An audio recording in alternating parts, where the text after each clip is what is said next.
Journalist हैं, आप लोग इसे कंफर्म करेंगे, लेकिन इससे ये लग रहा है कि जितनी अतिवादी शक्तियां हैं, जितनी अतिवादी हिंदू शक्तियां हैं और जितनी अतिवादी मुस्लिम शक्तियां हैं, वो देश को बर्बाद करने में जुट गए।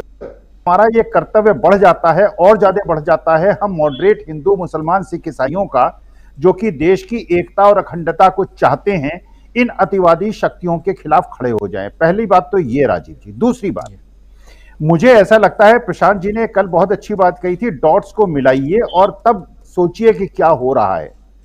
मुझे ऐसा लगता है कि अडानी पोर्ट में जो ड्रग्स पकड़ी गई थी लाखों करोड़ों रुपए की, और जो लाखों करोड़ों की ड्रग्स निकल गई थी, यह पता चलाना बहुत आवश्यक है कि क्या यह ड्रग स्मगलिंग का पैसा शेल कंपनीज में गया है और इस शेयर मार्केट में अडानी में लगा है। यह पता चलाना क्या राष्ट्रीय हित में नहीं है? और माननीय मोदी जी जो देश के प्रधानमंत्री हैं और उनसे हमारी बहुत ज्यादा अपेक्षाएं हैं, क्या ये जानने का प्रयास नहीं करेंगे कि कहीं ड्रग ट्रैफिकिंग का पैसा तो अडानी जी की शेल कंपनीज के माध्यम से यहां पे नहीं आ गया है? तीसरी बात, आप लोग इन्वेस्टिगेटिव थोड़ा सा जर्नलिज्म करें।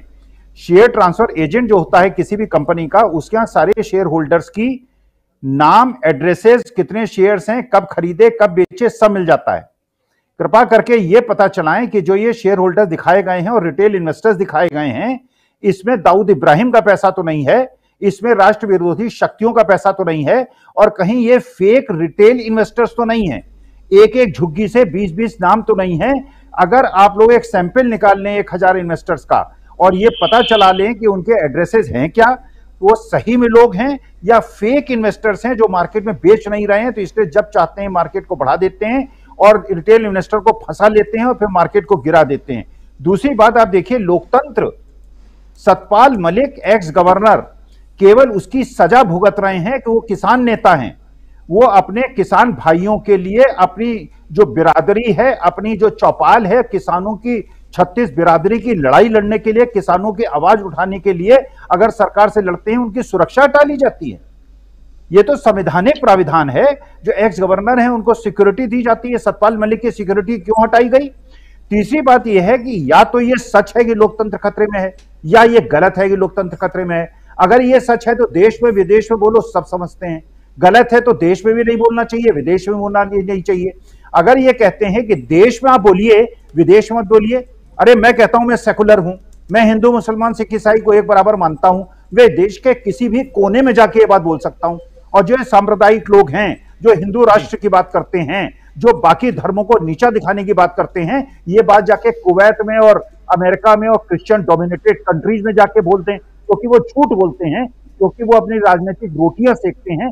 इसलिए भारत में बोलते हैं, वहां महात्मा गांधी को जाके प्रणाम करते हैं और गोडसे सावरकर का नाम नहीं लेते। मैं तो पूरे विश्व बोल सकता हूं मैं सेकुलर हूं। तो ये सारे प्रश्न चिन्ह, प्रधानमंत्री जी आप देश के प्रधानमंत्री हैं, देश की सुरक्षा अखंडता आपके हाथ में है, ये जांच कराइए। ये ड्रग स्मगलिंग का मुझे लगता है, ये जो अडानी जी के पोर्ट में ड्रग की स्मगलिंग हुई है, ये सारा का सारा ऐसा उसी चीज का है जिसको हेर फेर करके लौटाया जा रहा है। और इसमें इसलिए अडानी जी, देखिए हमारे हिंदू धर्म में कहा जाता है पति का नाम नहीं लेते, पूंजीपति का नाम लेने से किसने मना किया है? अडानी जी का नाम लेने से किसने मना किया है? अरे पति का नाम मत लीजिए, वो पति तो है नहीं किसी के, वो तो पुरुष हैं, और जो हमारे मंत्रिमंडल में जितने लोग हैं वो पुरुष हैं। इतनी बात मैं राजीव जी कहूंगा, बाकी सब मालूम हुआ उधर अकेली रह गई बीजेपी, क्या ऐसा होने वाला है? देखिए राजीव जी, भारत को मैं अपनी मां समझता हूं और बहुत ज्यादा प्यार करता हूं। अब प्रश्न ये उठता है क्या भारत में लोकतंत्र खतरे में है या नहीं, जो राहुल गांधी ने कहा। मुझे ऐसा लगता है 13 महीने भारत के लाखों किसान गर्मी जाड़े बरसात में दिल्ली के चारों तरफ बैठे रहे, उनको दिल्ली में घुसने नहीं दिया गया, खाइयां बना दी गई, कांटों के तार बिछा दिए गए और हर तरह से उनको प्रताड़ित किया गया। मैंने अपनी आंखों से देखा राजीव जी, और मुझे दुख हुआ, जिस भारत को मैं इतना प्यार करता हूं, जब अचानक 8 बजे बिल्कुल लॉकडाउन कर दिया गया और गरीब लोग अपनी साइकिल में कंधे पे, ठेले पे, मां को कंधे पे चढ़े हुए, लंगड़े लूले, 1500 2-2000 किलोमीटर साइकिल से एक बेटी ने अपने बाप को लेके गई। कैसा लोकतंत्र है ये?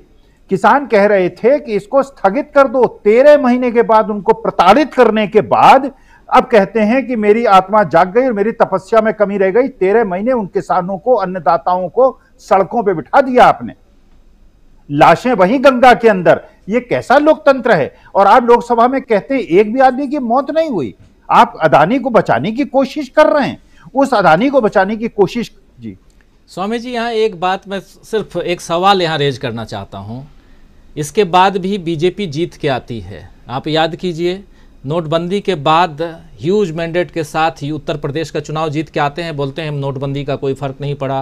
किसानों के 13 महीने किसान सड़कों पे रहे, रोज़ हम लोग वहाँ से कवर करते थे, मैं रोज़ वहाँ से लाइव करता था इसी प्रोग्राम को, और किसानों के दुख दर्द इन सबको बहुत नज़दीक से देखा हूँ। अगर लिखने बैठूँ तो एक नहीं 3 किताब लिख डालूँ उसी आंदोलन पर। लेकिन उसके बाद क्या होता है, उसी पश्चिमी उत्तर प्रदेश से बीजेपी दोबारा जीत के आती है। तो बीजेपी ये दावा करती है, फिर अभी लोग कह रहे हैं कि वो 3 राज्यों में देखिए जीत करके हम आ गए। हालांकि वहाँ मेघालय में क्या स्थिति है, त्रिपुरा में क्या स्थिति है और नागालैंड में क्या स्थिति है बीजेपी की, ये किसी से छिपी नहीं है। लेकिन एक नैरेटिव सेट कर दिया गया है। तो ये जो नैरेटिव सेट हो रहा है और उसके साथ साथ जो रिजल्ट आ रहे हैं वो आप और हम कह रहे हैं ये अलग है। लेकिन जो वहाँ दिख रहा है वो तो इनको कह रहा है कि नई चीज़ का कोई असर ही नहीं पड़ रहा है जनता पे। आप लॉकडाउन कर लीजिए, पैदल चले जाइए, चाहे महंगाई कर दीजिए, 400 रुपए के सिलेंडर जो है वो 1200 रुपए में मिलने लगे, कोई फर्क नहीं है। 60 रुपए लीटर पेट्रोल डीजल जो है वो 100 रुपए में मिलने लगे, कोई फर्क ही नहीं है।